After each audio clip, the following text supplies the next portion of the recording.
Hi, I'm Espen Kraft. In 1987, Roland released the D-50 and the world was never the same. The Roland D-50 marked Roland's goodbye to the analog era. The Roland technicians had found out that the first few milliseconds of a sound is enough to realize and categorize that sound. So they come up with the idea of just sampling the first few milliseconds of attack of a sound and combining that with a virtual analog synthesis would create a whole new way of making sounds on a synthesizer. So they came up with the S&S, the sample and synthesis, for the Roland D-50, and they called it LA, linear arithmetic. And over the first few years after its release, the Roland D-50 popped up on numerous hit records. It was everywhere with its new age type breathing sounds, the digital way of doing things in the late 80s. And the D-50 alone was responsible for the pop-up of third-party manufacturers of ROM cards, RAM cards, libraries, software editors and whatnot. They all blossomed in the wake of the D-50. Now the D-50 is often ridiculed or looked down upon, frowned upon, because it sounds so artificial and 80s in a sort of negative way. I find it irresistible and I use it for almost every song I make. Sometimes not as obvious, and today I'm going to show you why I love the D-50 as much as I do. And I hope you like the sounds I've cooked up for you and the demo song I've cooked up for you.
I can still remember the day I heard the D-50 for the first time.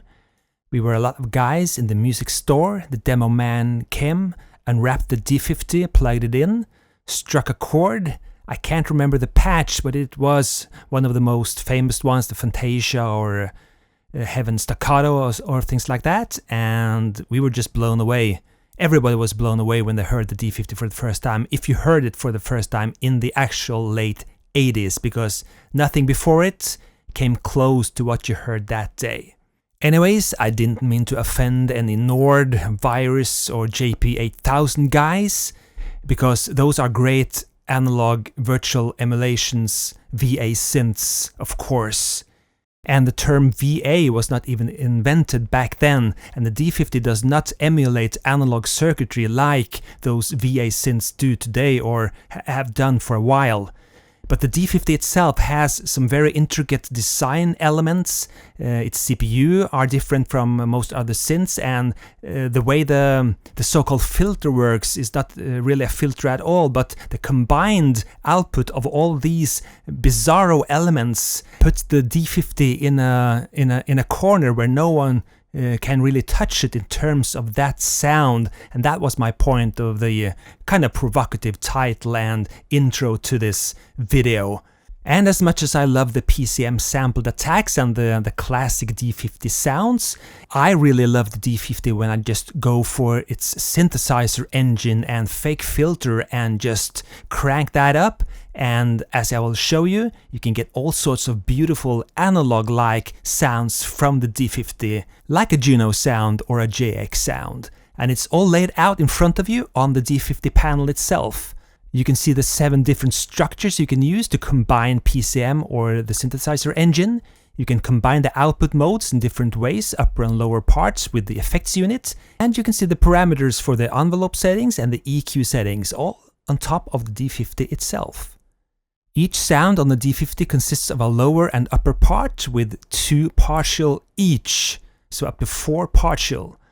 And these can be blended, mixed together with this joystick, which is unique to the D-50. The D-550 does not have this joystick. Very cool and very easy to combine. And believe it or not, Roland themselves never released more than these 5 memory cards of sounds for the D-50. There is a 6th card, but that's only been released in Japan as far as I know. So these are the 5 official Roland cards for the D-50. Roland also released the PG-1000 controller for the D-50. That's very sought after and it looks incredibly cool. And that lets you mute, unmute partials and have easy access to faders and menus and settings, apparently.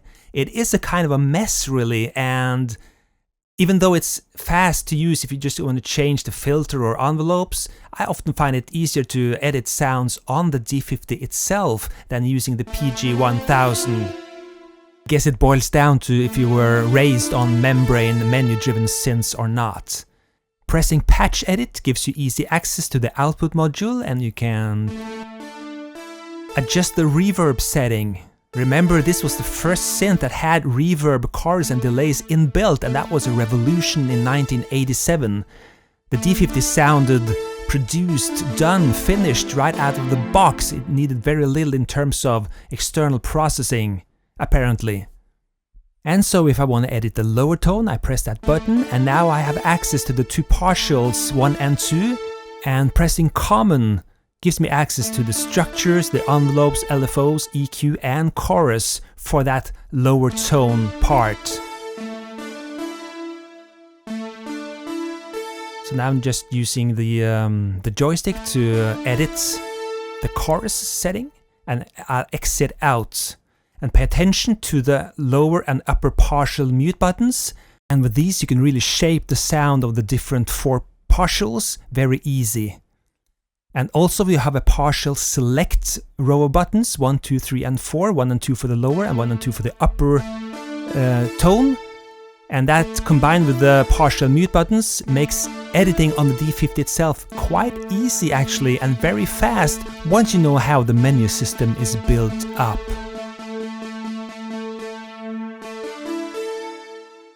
And the exit button always takes you 1 step back.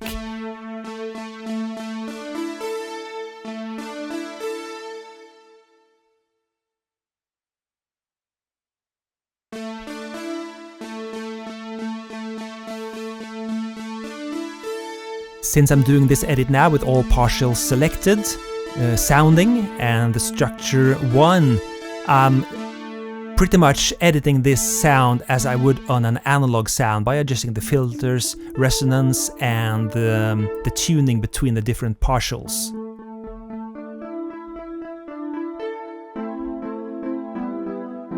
and it's starting to sound like a plucked Juno sound of some sort. I'll get back to those sounds later when I demonstrate the sounds in more detail.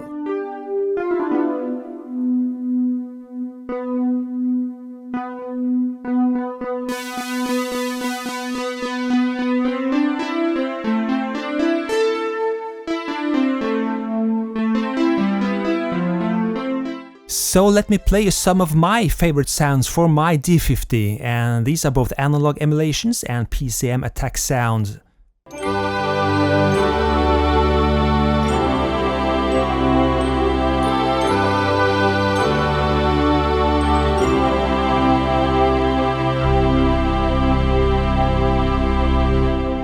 And check out this sound where everything is opposite.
And now you can use aftertouch to control the filter.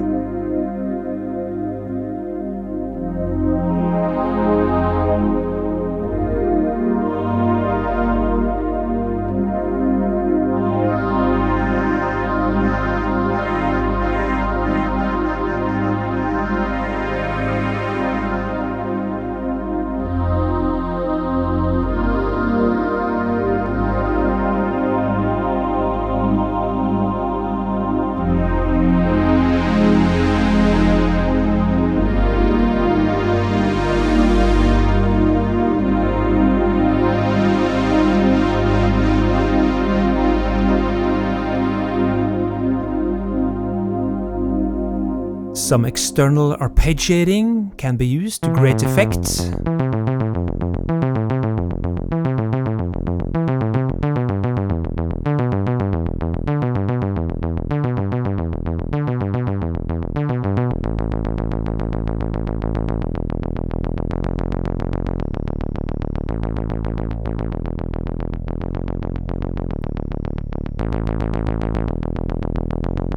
And I think the D-50 can emulate the Juno very well.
So I hope you found this little video interesting. Okay, it was not a tutorial on how to make sounds per se, but there's so many videos, so many websites, so many articles about making sounds on the macro level on the D-50. So I just skipped all that today. I wanted to show you what is possible on the D-50 itself. For more of my thoughts on the D-50, check the video description.